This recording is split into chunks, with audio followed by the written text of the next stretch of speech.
Hi, this is Coley Bryce for themusic.com. It is my honor and privilege to be here today with an extremely prolific and enduring artist and activist, Mr. Graham Nash. We all celebrate him as one-third of Crosby, Stills, and Nash, a former member of the Hollies, but Graham is also a gifted photographer and a pioneer in the fine art of digital media. Graham, thank you for your valuable time and welcome to the Heart of Hollywood. You're welcome, Coley. How are you doing? I'm doing okay. Crazy things going on in the world today. It is wild, isn't it? Yeah, I don't even watch TV, actually. I check CNN.com once a day for the latest tragedy just to know if I should come out of my hole or not. It's very damaging to watch television lately, you know. Normally I'm a news junkie, you know, and I appreciate hearing the news from around the world, but of late it's been just solely concentrating on this terrorist activity, and it's been most depressing. Indeed, and I know throughout your career you've been involved at times with anti-war protests, you've been a peace activist, and it seems like a lot of problems that I would have thought that you had hoped would have been resolved by now are still very much prevalent. How do you maintain your optimism, or are you? I am maintaining my optimism, and the very simple reason is because of my children. I have to be optimistic. I have to hope that the world gets better. I do recognize that the human condition is one of violence, and to a large degree, I think the humankind is not a very nice animal.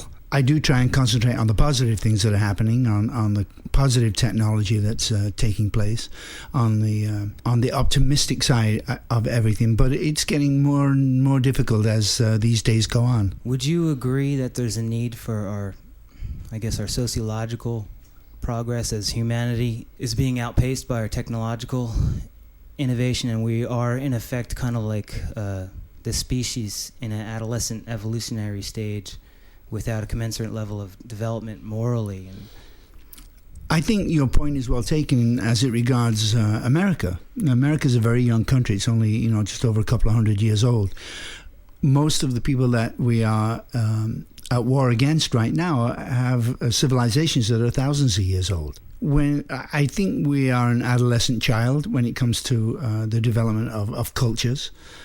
Yes, we have taken in every culture from around the world, and that's what makes America a great place, is that cross-diversification of different kinds of people, and it does make us strong.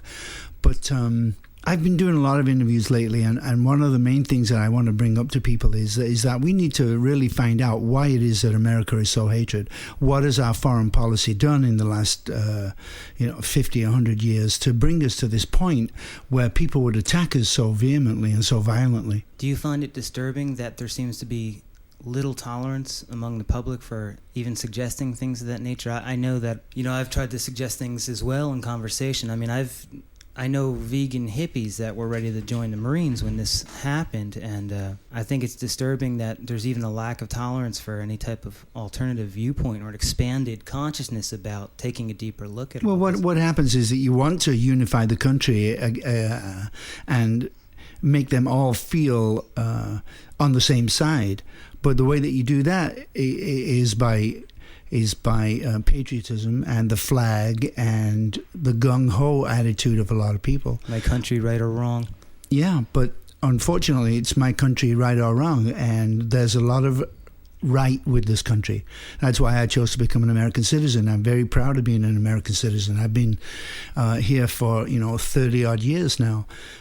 But at the same time, I recognize that the foreign policy, that the majority of people out there have no idea what is being done in their names, and they have no idea of the issues that have been created by our defense of the oil fields and the power centers of the world, and our defense of countries that have treated the Muslim people and the Middle Eastern people not very well over the last 50 years. And believe you me, it's not all America's fault. The British were just as bad. at the turn of the century. So I understand why they would want to retaliate this way, and I completely, of course, sympathize with what's going on and don't agree with their methods, but I understand to a certain degree why they have been moved to act this way. What do you attribute that ignorance to, and how do you think we can overcome it? Nobody wants to tell you what's going on. The powers that be and the corporations that run this country have no interest in letting the public know exactly what's going on. They have no interest in telling the people what happened in Nicaragua in the 80s, where we supported and financed groups that killed 30,000 people. We have no interest in telling them what happened in Vietnam with Operation Phoenix, where thousands and thousands and thousands of people were assassinated by government-run people. They have no interest in letting you know who killed the DM brothers, or who in fact killed Kennedy, or who killed Allende, or who killed Lumumba, just to mention a few. The foreign policy of this country that's been mainly dominated by power-hungry, money-hungry corporations is pathetic. So it's your belief that these quote-unquote powers that be have a vested interest in maintaining this ignorance? Yeah, they love us to be sheep. They don't want people that are educated. They don't want people to stand up and say, wait a second. But they don't want to give them the truth. They don't want to give them the information, because if you do, then you can't get away with what they've been getting away with. And please, I'm not condoning what happened any way, shape or form. It's been a terrible, terrible thing and a tragedy.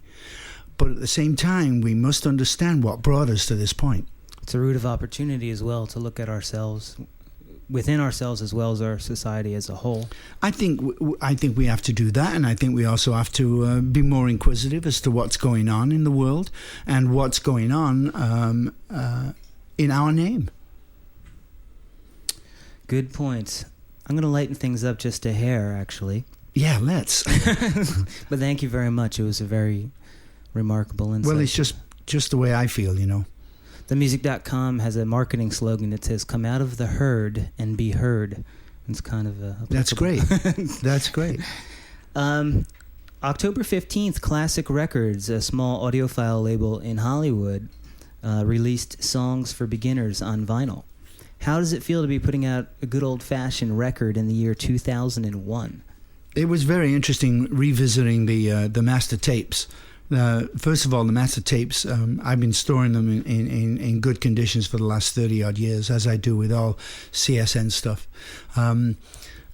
So the condition of the tapes was great. I was never very happy with the mix and the technical aspects of the mix from 1970, which is when I did Songs for Beginners. The Master 2 track was distorted slightly, and there were things in the mix that one can always in hindsight change everything, and you always want to go back and fix it. And I had a chance to do that. So when I was working with Nathaniel Kunkel, and going back to the original masters and finding them in good condition and having the opportunity to revisit them and remix them both in stereo and in 5.1 was great fun for both Nathaniel and for me. What was it like taking that repertoire from so many years ago and mixing it in 5.1 for new applications with surround sound? Well, one thing I did discover is that stereo sucks. Oh, really? Oh, yeah. It was very difficult for me. Both Nathaniel and I discovered that we could not do the 5.1 mix of, say, Chicago and then try and go back to the stereo mix. It didn't work that way. My body it just rejected all of it. So what we had to do is we had to do the stereo mixes first and then open it up to the surround sound of 5.1. I think that 5.1 enables you to experience the music as close as possible to when it was actually recorded. If you were standing in the middle of the playing room in a studio when that music was going on, and I'm only talking about that music because that's what we're talking about. In 5.1, you could almost recreate what it was like to stand in the middle of the studio while it was being recorded. In stereo, you have to compensate and crush things in and make sure that certain things are heard, even though you're crushing them into two sound sources, the left and the right speaker. So, to some degree, for the first time, your fans and listeners were actually the technology offers a capacity for them to almost experience your perception of being in the studio and tracking a vocal or something. And sitting or standing in the middle of the band, yeah. And that was thrilling to me to be able to do that. And since I've been working on a new record that I'm working on in 5/1, I want to do the first Crosby, Stills and Nash record in 5/1. I would imagine there'd be a lot of public support for that endeavor. Well, I'll just get off myself, that's for sure. That's what the most important thing is, I guess. Yeah. I mean, what else am I doing here except to live my life the best way I can? Have you led your career that way? I've led my entire life that way. I have no interest in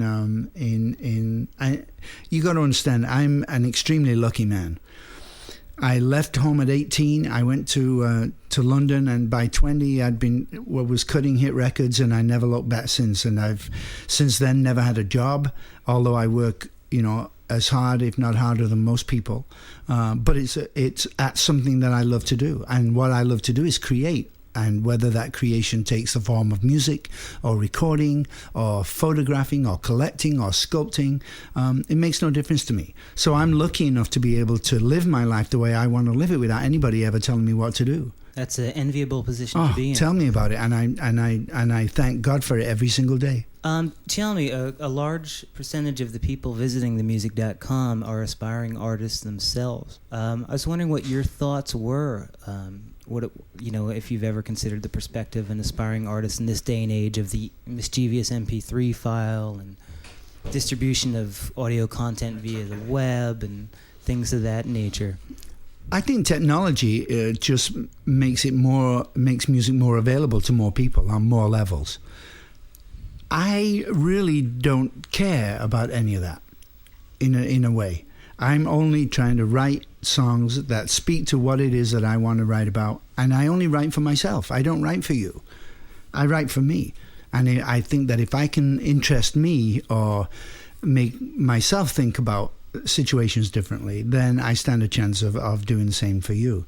But primarily, I'm a very selfish person in many ways. And thank God I have a wife and a family that understand my madness, really, and support me. I couldn't exist in an environment where I wasn't able to do what it is that I do. I don't even know how I would exist in the normal world. So you're compelled to create.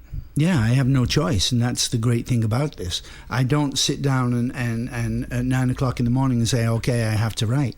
I just wake up and I take my first breath, and I thank the powers that be that I'm still alive, and I get on with my life. And I get affected by the it. divine powers that be, not the corporate ones. No, I understand people need to make money, and I understand I need to make money. I mean, we have an insanity to help keep afloat, but it's certainly not my primary goal. My primary goal is to be able to sleep at night. Right. Graham, you've worked and played with many of the most prolific artists of the past 4 decades.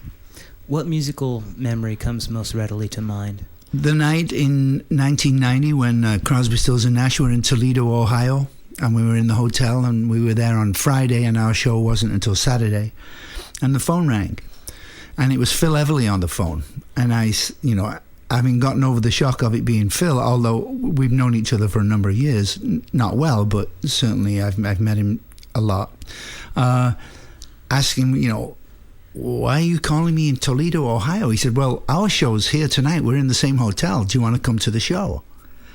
So, of course, yeah, sure. Everly Brothers show, absolutely. That's how I learned to sing, and Phil knows that.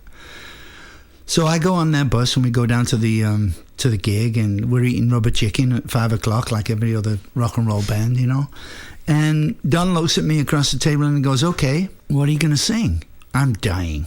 It's been one of my dreams to sing 3-part with the Everly Brothers. And now here's Don Everly sitting across the table asking me if I want to sing. And what do I want to sing? So I'm trying to keep it together inside, even though I'm on fire. And I say, I don't know, how about So Sad, one of my favorite Everly Brothers tunes.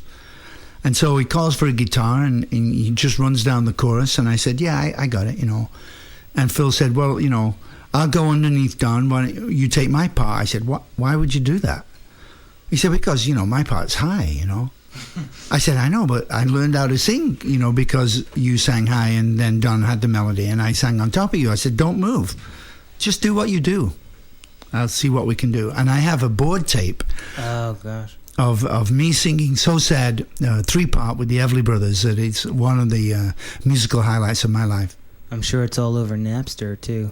I don't think so. No. Oh, it never got out, huh? Oh, no. No, it was just a board tape. One you're keeping that one under your hat for now, huh? No, it just, no one's ever asked me about it, and it's just a private thing I have. But it does sound remarkable, considering we didn't even rehearse. Well, I know our listeners would love to hear that sometime. You've also, unfortunately, endured the pain of watching many brilliant artists self-destruct. How do you cope with those losses, and as well as manage health and balance in your own life? Because it's not me.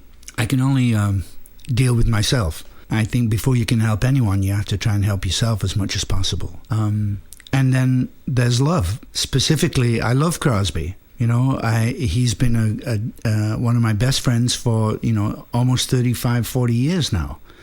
And we have a great deal of love and respect for each other. And when he was in trouble, I was there to try and help him. And I tried everything. I tried taking no drugs. I tried taking more drugs than him. I tried everything with David. I tried taking the music away by not wanting to work with him. I tried everything. And I, in the end, realized that the only thing you can really do is allow them to want to help themselves. And it was not until David turned himself into the FBI that he really made a statement that was, I need help. You got to help me here. And even though his internment and imprisonment was very, very sad, I think David would be the first one to admit that it saved his life. So, I've watched a lot of people self-destruct. I've never really been an addict. I've taken my share of drugs for sure, but I've been able to stop whenever and wherever I wanted to. I'm going to sidetrack here for a second. Classic Records has also released the CSN debut, David's solo album, now your solo album. What has the reaction of your fans been to seeing all this stuff out on vinyl again?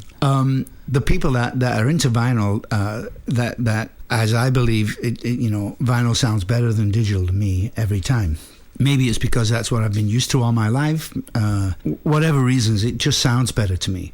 And the people that are into vinyl have been thrilled with Classic Records releases of the. They just did the first Crosby Nash record. Yeah. It sounds unbelievable. Axis Bold as Love by Jimi Hendrix sounds, in its original mono release, sounds completely amazing. When I first met you at Bernie Grumman's mastering studio, you were kind enough to recollect a story of the origins of a song entitled Black Notes. Ah, yes. Would you kindly share that memory with our listeners? Sure. Black Notes was a song written out of pure panic. And what happened was that in 1969 or 70, I believe, David and I were playing at Carnegie Hall on a Crosby Nash show. And we got to a certain point in the show, and I turn and look in the wings, and I see Stephen standing there. So me being, showbiz animal, I say to Crosby, hey, you go get Stephen, bring him back on stage, don't say a word, I'll bullshit with the folks here, and when he walks on, they'll go bananas. I know. So he says, good. So David leaves, and I start talking to the audience. Hey, how about those Lakers? Whatever it was I was, inanely talking about. No Crosby and no stills. Okay, so I talk about something else. I'm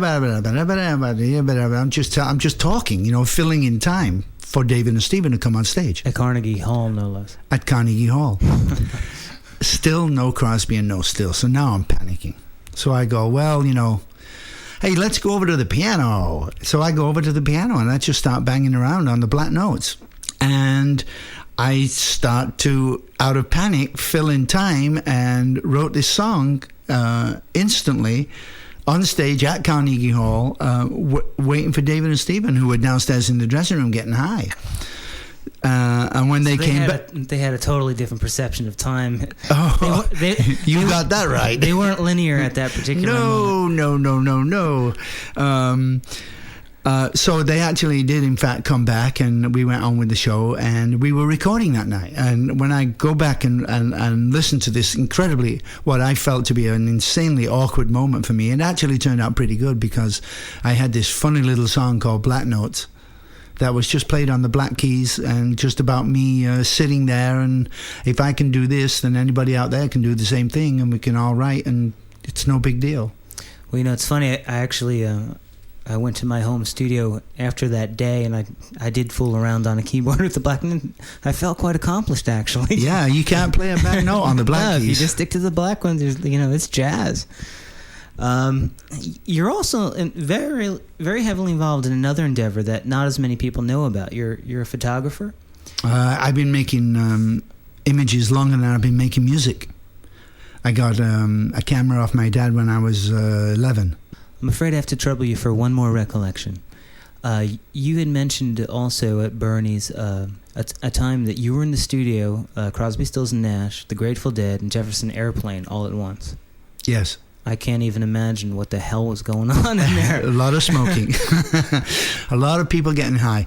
This was at Wally Hyder's in San Francisco in late 69, early 70s, when we were doing both the Deja Vu record and the first Crosby Nash record, and David was doing If I Could Only Remember My Name, and I was doing Songs for Beginners.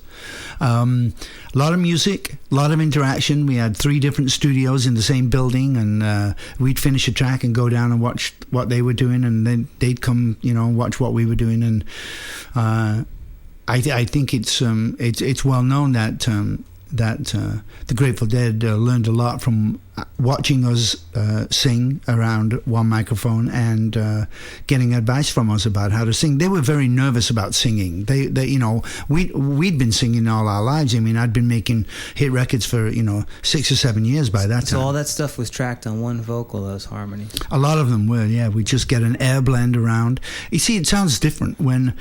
No Pro Tools back then. No Pro Tools back then at all. You had to earn your stripes.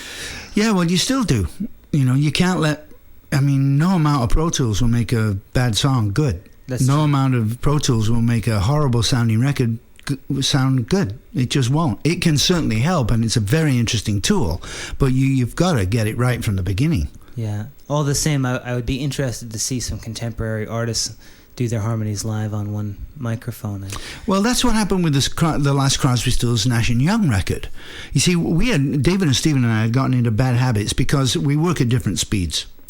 So it was boring for me forever. I'm the fastest one of us, and I think both David and Stephen will admit that. I'm the fastest one to get my part and to do it, So I'd get a little antsy. I'd get a little bored, waiting. So what we got into the habit of doing was putting the melody down, then me going in and putting my top harmony on, and then David putting his bottom harmony on, if it was Stephen singing the melody, or whatever combination of stuff that we were doing.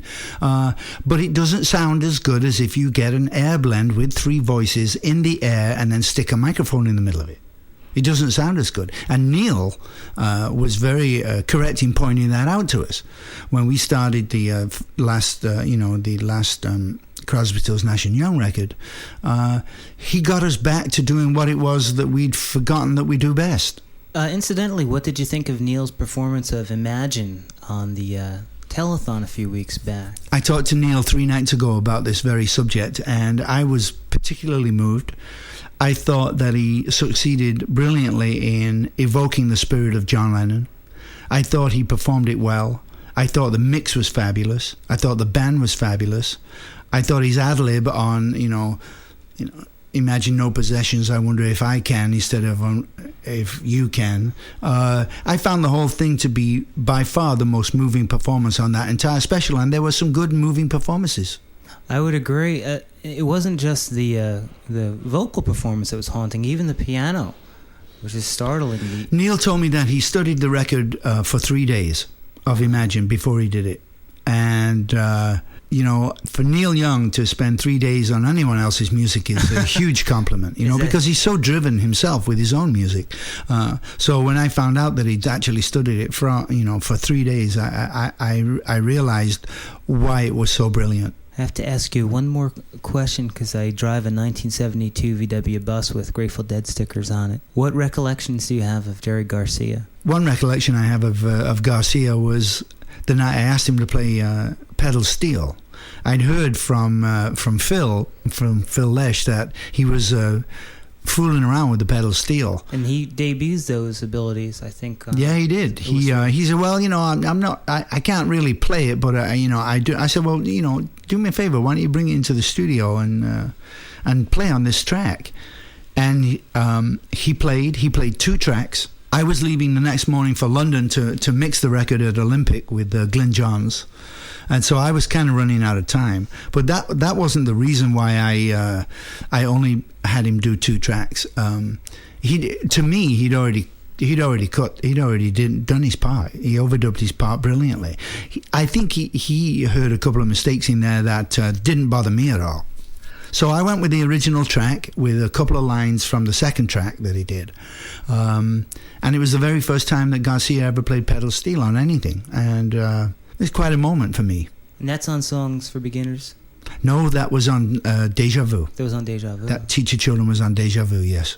Oh, that's right. Well, Graham, I know you're a busy man, so we're going to let you go. Thank you very much for this time and this opportunity to take a little peer into your life. Yeah, you're welcome, Coley. I'm sure we could spend many afternoons and fill many volumes of just... yeah, maybe we could talk about you next time.